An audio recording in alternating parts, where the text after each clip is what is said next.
बच्चों सभी को मेरा आशीर्वाद। उत्साह कविता के प्रश्न अभ्यास में हम आए हैं। चलिए आप लोग तैयार हो जाइए। प्रश्न है पहला, कवि बादल से फुहार रिमझिम या बरसने के स्थान पर गरजने के लिए कहता है, क्यों? क्योंकि कविता का शीर्षक ही उत्साह है। किसी भी कार्य को करने के लिए उत्साह की आवश्यकता पड़ती है। बिना उत्साह के कोई काम नहीं होता। तो कोई काम क्या है यहाँ पर? समाज में, सृष्टि में परिवर्तन लाना है, नया जीवन प्रदान करना है। इसलिए कवि निराला ने इस कविता में बादलों को क्रांति का सूचक के रूप में प्रस्तुत किया है। समाज में कभी भी क्रांति या बादलों की फुहार या रिमझिम बरसने का तात्पर्य यहाँ पर कि कोमल भावों यानी मधुर वचनों के द्वारा नहीं आती, बल्कि उसके लिए गरजना पड़ता है, उसके लिए विध्वंस की आवश्यकता पड़ती है। इसलिए कवि नव सृष्टि के निर्माण के लिए बादल को गरजने के लिए प्रेरित करता है। उससे कहता है कि बादल के गरजने से चारों तरफ जो प्यासे पीड़ित लोग हैं उनके जीवन में आशा, उत्साह तथा एक नई चेतना का संचार हो सके।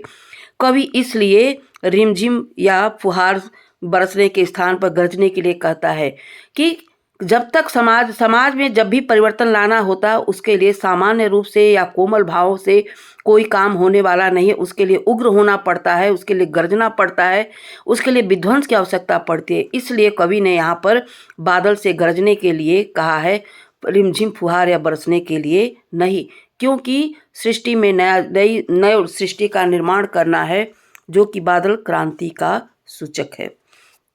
दूसरा प्रश्न है, कविता का शीर्षक उत्साह क्यों रखा गया होगा? उत्साह कविता जो है एक आवाहन गीत है। यहाँ पर बादलों का संबोधन है, संबोधन शैली में लिखा गया है ना, इसलिए आवाहन गीत है।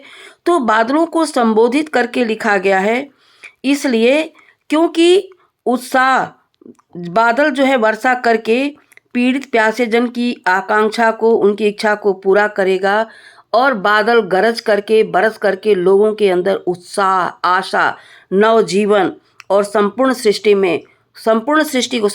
सृष्टि को उत्साहित करके, आह्लादित करके उन्हें नया जीवन प्रदान करेगा।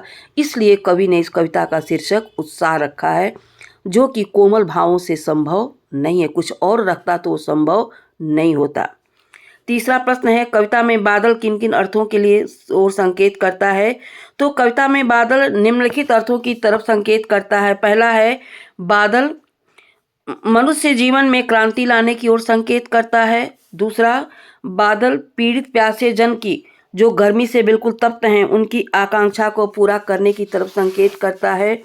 तीसरा है, बादल मनुष्य में उत्साह भाव का संचार करके उसे संघर्ष के लिए प्रेरित कर जीवन में नवीनता तथा परिवर्तन लाने की ओर संकेत करता है। प्रश्न 4 है, शब्दों का ऐसा प्रयोग जिससे कविता के किसी खास भाव या दृश्य में ध्वन्यात्मक प्रभाव पैदा हो, नाद सौंदर्य कहलाता है। उत्साह कविता में ऐसे कौन से शब्द हैं जिनमें नाद सौंदर्य मौजूद है? तो इसमें 2 शब्द हैं, 2 पंक्तियां हैं। पहला है बादल गरजो, दूसरी लाइन है घेर घेर घोर गगन ओ धाराधर, तीसरा है शीतल कर दो बादल गरजो। ये 3 लाइनें हैं इसमें, जिनमें नाद सौंदर्य है, ध्वन्यात्मक शब्द।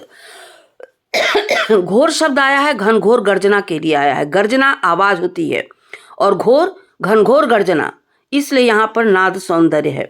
आगे आइए, प्रश्न नंबर 5 है, जैसे बादल उमड़ घुमड़ कर बारिश करते हैं, वैसे तो कवि के अंतर मन में भी भावों के बादल उमड़ घुमड़ कर कविता के रूप में अभिव्यक्त होते हैं। ऐसे ही कभी किसी प्राकृतिक सौंदर्य को देखकर अपने उमड़ते भावों को कविता में उतारिए। ये आपको बच्चों अपने से करना, ये रचनात्मक अभिव्यक्ति में है।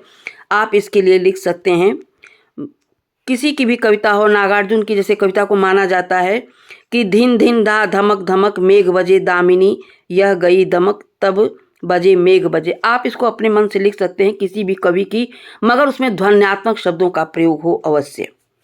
आज बस इतना ही। अब अगला हम इसी कवि की रचना है, अट नहीं रही है। अगली क्लास में आपसे हम फिर मिलते हैं, तब तक के लिए हमें विराम दें। नमस्कार।